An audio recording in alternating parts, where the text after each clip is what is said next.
Swastiastu, Rahayu, Rahayu, Rahayu, salam budaya, kagem sedoyo para kadang. Saya mau mengenalkan diri, saya Damri sebagai pemangku Pura Kertabuana Giri Wilis di Desa Bajulan, Kecamatan Locaret, Kabupaten Nganjuk. Ini saya berada di tempat petilasan sama teman-teman YouTuber semua. Di tempat petilasan Eyang Empu Sombro, di sini dikenal dengan nama Mbah Sonah. Itu nama baru kalau Mbah Sonah, tapi sebenarnya namanya adalah Nyi Sombro, dan Nyi Sombro pun itu panggilan. Dalam tanda kutip, nama aslinya saya tidak begitu kenal, ya. Tapi keberadaan beliau di sini, beliau adalah salah satu empu perempuan asal-usul dari Pejajaran, dari tanah Pasundan. Tapi pada saat zaman Majapahit, beliau nikah dengan Punggawa Majapahit. Kalau sekarang ya setaraf dengan menteri yang dengan sebutan Ki Rajek Wesi. Jadi Ki Rajek Wesi sebenarnya adalah suami dari Empu Sombro. Makanya Empu Sombro di sini dikenal beliau hanya satu orang perempuan, karena suaminya ada di Gunung Punjul, di daerah Ngetos. Di sana ada petilasan juga Empu Rajek Wesi dengan sebutan Empu Punjul. Nah, di sini Nyi Sombro itu adalah empu pembuat keris pusaka zaman dulu, ya, pusaka yang luar biasa yang disebut betok atau sombro atau disebut keris perempuan, karena yang membuat juga empunya seorang perempuan. Keris sombro itu semacam keris bentuknya seperti pisau, tapi dengan cara dipijat. Jadi kerisnya dipijat, bahannya pijatan, jadi ada tapak jarinya ada. Jadi bekas jari itu ada. Nah, disinilah tempat payugan beliau. Jadi ciri khas kerisnya pasti ada tapak jalmo, kalau bahasa orang-orang pusaka ada tapak jalmo. Tapak jalmo itu bekas jempol, ada sidik jarinya semua, dan terkenal keris yang hebat. Jadi istilahnya senjata pamungkas, mempan ya mati, tidak mempan ya mati. Istilahnya seperti itu, pamungkas. Nah, ciri khasnya nanti ujungnya pasti putih. Itu yang asli, ujung kerisnya. Nah, ini yang saya ketahui dasarnya, makanya setiap pewaris dari beliaunya pasti punya jenis keris sombro. Nah, disinilah tempat payugan. Payugan itu tempat meditasi, tempat samadhi. Jadi makanya ini dibentuk makam, ini hanya untuk mengamankan. Dibentuk makam ini untuk mengamankan. Makanya banyak orang-orang yang kesini dikasih hadiah pusaka. Orang-orang yang istilahnya minta berkah di sini. Di sini masih ada tradisi-tradisi minta berkah, seperti orang mau hajatan, mau ada hajat apa aja, sekitar sini pasti minta berkah ke sini. Istilahnya pamit kepada eyangnya. Jadi disinilah tempat payugan. Makanya ada desa di bawah ini, desanya Depok, Pak. Depok itu kan pedepokan, semacam peguruan, semacam pesanggrahan. Jadi beliau seorang maha guru, seorang bijak, ahli dalam bidang pembuatan senjata. Itu yang saya ketahui. Mungkin ada pertanyaan, monggo. Untuk yang kita ketahui Pak Manggu, dalam pembuatan keris sombro itu konon tidak dalam kondisi di tempat, tapi di atas awan. Itu gimana ceritanya Pak Manggu? Mungkin cerita ini menurut Pak Manggu gimana? Okay. Ya, yang namanya cerita kan berbagai versi. Berbagai versi. Nah, yang cerita yang saya tangkap di sini, yang empu yang di sini ini tugasnya istilahnya marangi, nyepuh, nyepuh. Tapi yang membuat sebenarnya adalah suaminya, yaitu Ki Rajek Wesi yang ada di Gunung Punjul, yaitu yang bergelar Empu Punjul. Punjul artinya pinunjul, jadi ketua para empu. Nah, menurut cerita memang semua keris yang dibuat di Punjul itu diterbangkan kemudian ditangkap oleh sang empu Sombro di sini. Setiap dari pembuatan dari suaminya diterbangkan dari wilayah barat. Nah, kalau dari sini tepat di barat, nanti ngelumpati bukit ini. Di sini ada bukit, nanti diterbangkan dari sana. Setelah nyampe di sinilah ditangkap, baru disepuh. Dan semua pijitan, nggak ada yang keris yang ditempa, jadi dipijit semua. Apakah itu keris sombro, apakah itu keris lok ataupun yang lain-lainnya. Jadi untuk jenis keris sendiri ada berapa macam dari Sombro? Oh, macam-macam, macam-macam, macam-macam. Cuma ciri khas empu sombro ya ini tadi sombronya, keris sombro itu. Pijat itu. Ya, Ada sidik pijat, jari kerisnya beliau. tipis, ya, kerisnya tipis, pendek ya sejengkal lah umumnya. Sejengkal, tipis, pendek, dan umumnya ada tapak jarinya. Istilahnya sidik jarinya ada nanti bekas-bekasnya. Di Sidipura juga punya kok. Sidipura punya, saya di rumah juga ada. Jadi Untuk yang di Pura itu Pak Mangku, mungkin gimana ceritanya bisa sampai di Pura itu? di Pura itu berbagai versi juga. Versi pertama itu untuk sampel sejarah leluhur. Versi kedua sampel sejarah wilayah.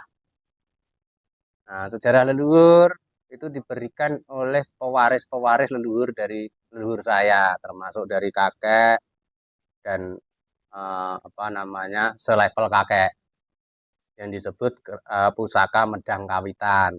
Medang Kawitan itu sampel dari leluhur yang membuat yang menjadi cikal bakal pura, yang membuat pura.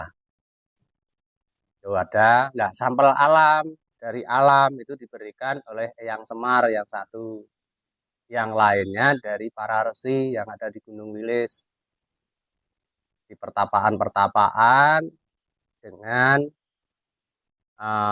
dulu yang ada di pertapaan ini sempat diambil orang jauh, orang Jawa Tengah di Kebumen sana.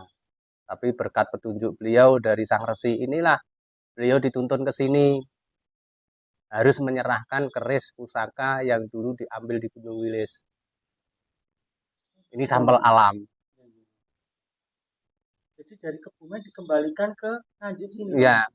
Dan ditaruh di Pura itu. ya, itu yang sampel alam. Itu murni memang diambil dulu oleh bapaknya, dulu ngambil tahun 1967 kalau tidak salah. Dengan cara supranatural. Ya, dengan cara bertapa juga. Ada 17 hari bertapa di Gunung Wilis untuk ngambil semua pusaka. Nah, ternyata itu memang tugas untuk mengamankan kalau tidak begitu rusak. Nah, akhirnya anaknya dituntun oleh sang resi pada saat sakit keras. Sakit keras. Begitu di rumah sakit didatangi oleh yang resi dua. Harus sowan ke pura ini. Padahal tidak ada orang kenal. Beliau juga belum kenal dengan masyarakat sini, belum kenal dengan pura. Tapi karena dapat petunjuk harus mencari pura, ditunjukkan ciri-ciri pura itu. Setelah nyampe di pura, ciri-ciri itu cocok dan beliau juga ketemu semua leluhurnya. Akhirnya selang berapa hari ke pura lagi untuk pengen mekemit. Nah, setelah mekemit inilah didatangi leluhur yang dari Gunung Wilis. Diminta pusaka yang dulu diambil oleh ayahnya kembalikan ke pura. Nah, akhirnya ya mau tidak mau istilahnya dengan orangnya dalam arti tidak karena informasi dari saya gitu loh. Padahal saya sudah dapat informasi dari leluhur juga. Pada saat itu saya diminta ketemu oleh orang sesepuh sini yang ada di Magersari tadi. bahwa mau tidak mau saya harus mengumpulkan sampel alam pusaka-pusaka yang ada di Gunung Wilis, karena kalau tidak segera dikumpulkan akhir tahun 2023 akan terjadi malapetaka besar di seluruh tanah Jawa. Nah, pusaka ini harus ngumpul sebelum tahun 2023. Kalau tidak segera ngumpul terjadi bencana besar-besaran, termasuk gunung meletus, termasuk tanah pecah. Nah, jadi istilahnya pulau bisa terbelah atau terpotong. Nah, dari situlah saya diminta sowan ke pertapaan. Begitu nyampe ke pertapaan, saya ketemu Eyang Resi. Eyang Resi datang, pusaka sudah tidak ada, Ngger, dalam bahasa Jawa. Pusaka sudah diambil orang. Tapi jangan khawatir, kamu tidak usah kemana-mana. Tunggu di pura.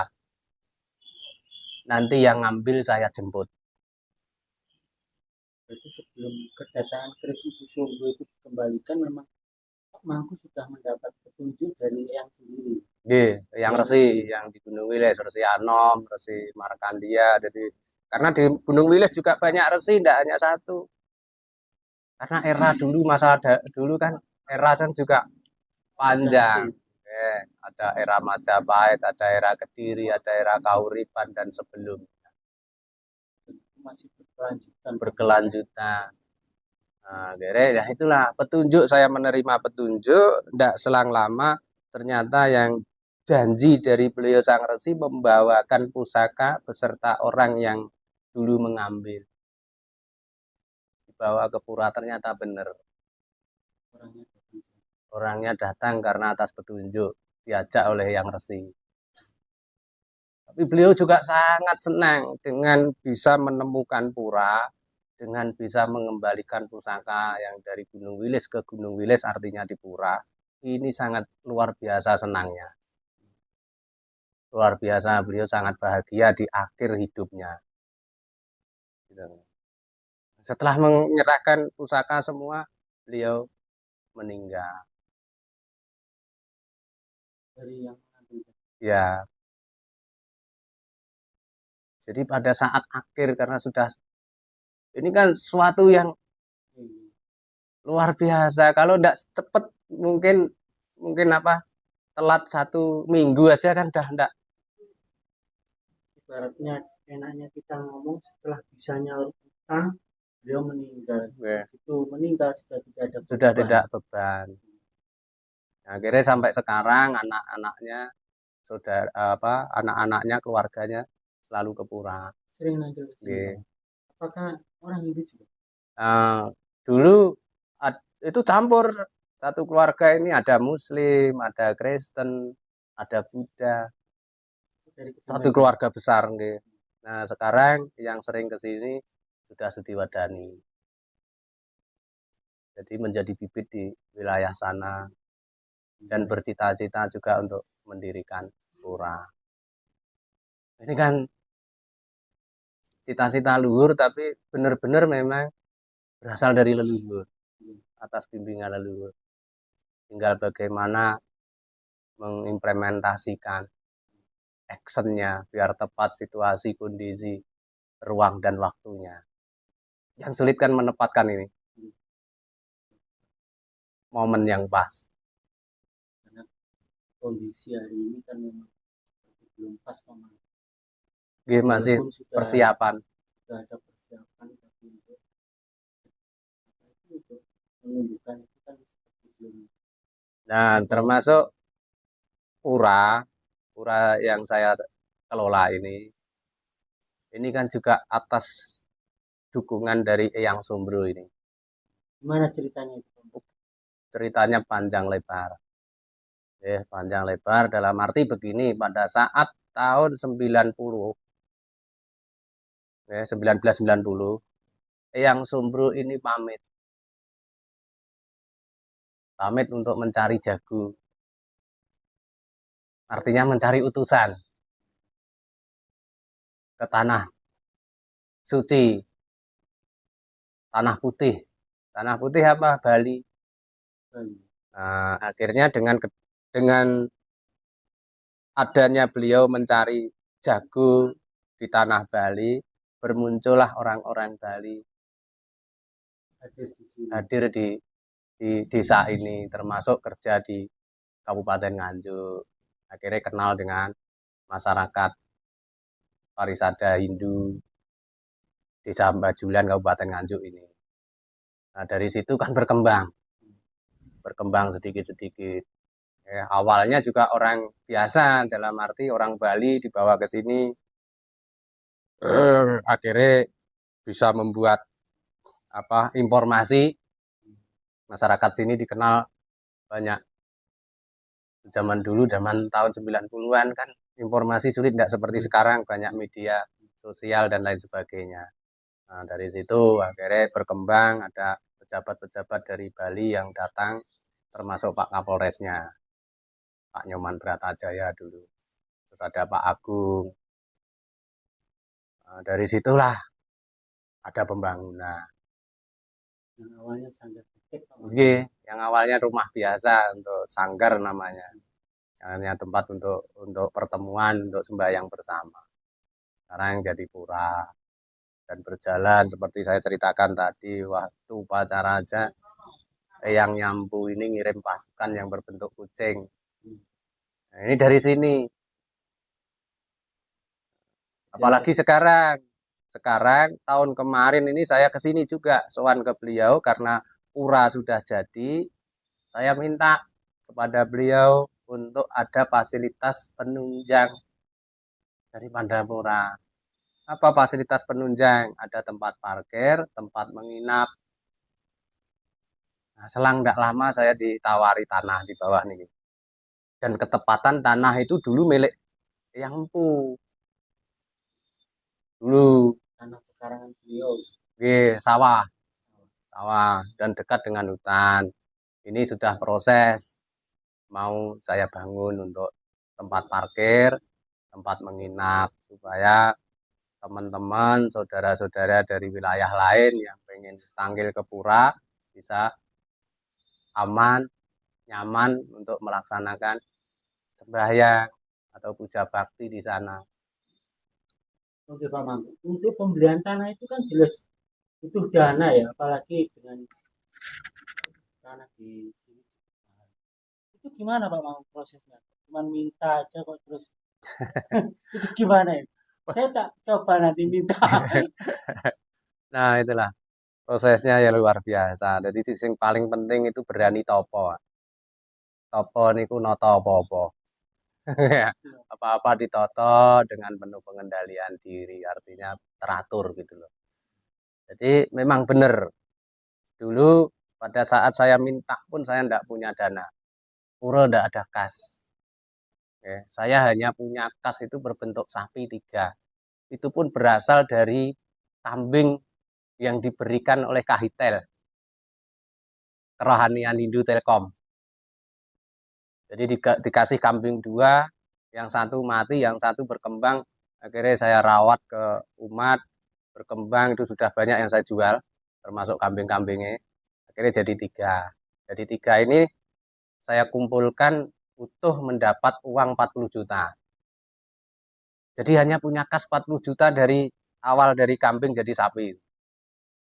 Harganya 300 juta ditambah operasionalnya untuk macam-macam itu saya habis 14 juta. Jadi akhirnya dana ini terkumpul untuk beli itu 314 juta. Itu pun tempo 2 minggu. Padahal dengan kas 40 juta. Itu gimana ya ceritanya itu? Nah, Karena kalau ngajukan proposal aja butuh waktu setahun loh itu Pak Mangun. proposal tidak bisa. Karena begini, pada saat darurat COVID-19. Kemarin itu Ya, Pak. ini tahun 2021 kemarin saya beli. Nah, cuma dengan keyakinan bahwa ini adalah anugerah atas bimbingan Yang Empu, saya minta bimbingan bagaimana supaya bisa terrealisasi. Nah, caranya saya mengumpulkan umat dikumpulkan. Ini ada begini, bagaimana? Siap enggak? Nah, kalau siap, saya minta, saya ingin dipinjemi dana. Siapa yang punya uang lebih? tolong dipinjamkan. Masalah nanti kembalinya saya tidak tahu tahun kapan. Nah, anehnya yang minjamkan ini malah tanda tangan dengan sukarela meminjamkan uang. Terkumpul 314 juta. Tempo 2 minggu. Karena saya ditekan oleh penjual. 1 bulan harus clear. Padahal saya minta 2 bulan. Ya karena namanya orang berhitung uang kan tidak semudah. Tapi ternyata dilancarkan oleh beliau dengan cara meminjam ke umat yang uangnya lancar, artinya punya sapi dia jual sapi, punya kambing jual kambing. Nah, akhirnya terus kita juga buat edaran bahwa Pura membeli tanah untuk tempat lahan parkir, tolong siapa yang bisa bantu gitu.